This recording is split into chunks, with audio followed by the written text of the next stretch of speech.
We start by saying our condolences are with those in the Collierville incident. It's a sad day. Obviously, it's one of those things our team will continue to keep them in our thoughts and prayers.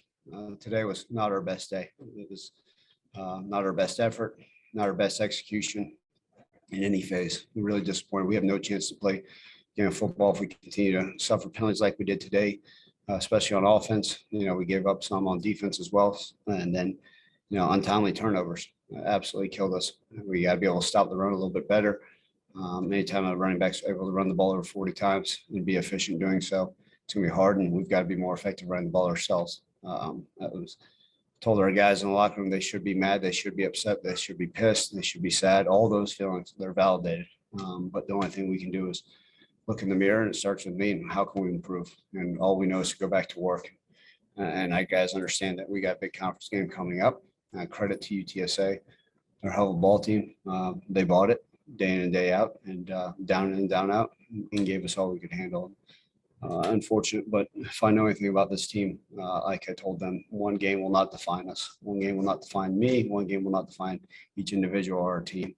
We've all got a lot of work to do, and I think catch your breath tonight and then go back to work tomorrow. Evan, and then Frank.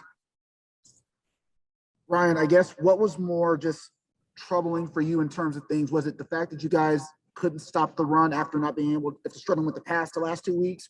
Or was it those 2 turnovers in the fourth quarter, as you mentioned, that just were momentum killers? Yeah, 2 turnovers in the fourth quarter, Evan, absolutely were. Just can't do it. You give yourself no chance. You put the defense back out on the field. Who knows what could have happened with them. And then, like I talked about, just some untimely penalties, right? We can't play behind the sticks. We're not where we need to be as an offense to be able to do that. But obviously, like I said, it just is frustrating not be able to stop the run like we needed to down and down out, and credit goes to them. And on that note, you guys had trouble establishing the run a little bit against UTSA.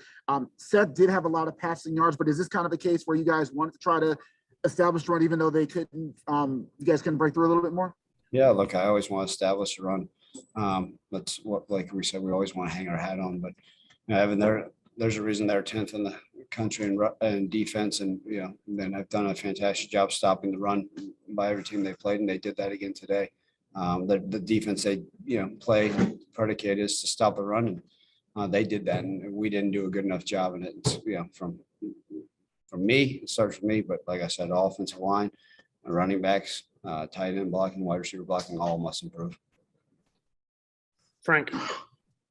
Hey, Ryan, after you guys got that defensive touchdown, you had back-to-back drives where you scored offensively. After that first quarter, what changed? What were some of the issues that caused you guys to not be able to have that same momentum you had in the first quarter? Yeah, penalties, and then they out-executed us. As simple as that. Like I said, I think that second quarter was where some of our penalties started to come up, and we weren't playing clean football, and that's where we weren't able to sustain drives. They were able to start. They felt that like they were able to establish their running game a little bit, and they were, and we weren't where we need to be, and we know this. And if there's anybody who knows, every game we play is a 4-quarter game. And I know this loss hurts, but did you have that conversation with your team about, going into conference play in terms of the conference schedule? It's 0-0. There's still a lot to be played within the American Conference. Yes, sir. Yeah, Frank, I mentioned it to him. I said, like I said earlier, one game is not going to define our season. We have all of our hopes, goals, and dreams still in front of us, and it's got to be one day at a time. It's such a long season, all that. So we know what's ahead of us. Look, we're going to hit the road. We're going to play our first morning game, our first time getting on a plane this season. We got to be ready. And look, we know that playing in that stadium hasn't been great to us, and we've got to find ourselves to play better on the road. But a lot to clean up, and it's going to start with us. So look, we know we got to focus on tempo here soon, but there's a lot we can clean up on our own. Ryan, and then Mark. Hey, Coach, what's the health of the team? I think Austin Myers went out with the injury. Do you have an update on him or anybody else that may have been dinged up during the game? Yeah, no, I'll meet with our medical staff here later. I have not gotten any updates, but we had a few guys go down and out. Mark. Hey, Ryan, I'm curious with Seth and just the offense in general. You mentioned how good UTSA was at stopping the run. You obviously ran the ball more than you threw it today, partly because you led for a lot of the game. But I'm curious, where are you at in terms of, how much is too much for Seth as a true freshman to take on, throwing the ball with play calling? Where are you at in terms of that with him 4 games into his career? Yeah, Mark, the one good thing about it is I feel really comfortable with him having an understanding of the offense, right? I think every game is going to be new learning experiences. I think that's what happens when you have an 18-year-old out there. And there's certain things that he comes back and says, man, I knew exactly what, but I don't think the one thing about him is, like I said, he's super intelligent, has great football IQ. So I ask him, right? I ask him every day, what do you want to take out, right? Because as coaches, we always want to continue to put stuff in, and we got to make sure that he's comfortable with everything. And man, that's the one thing about him is I know he can handle it all mentally.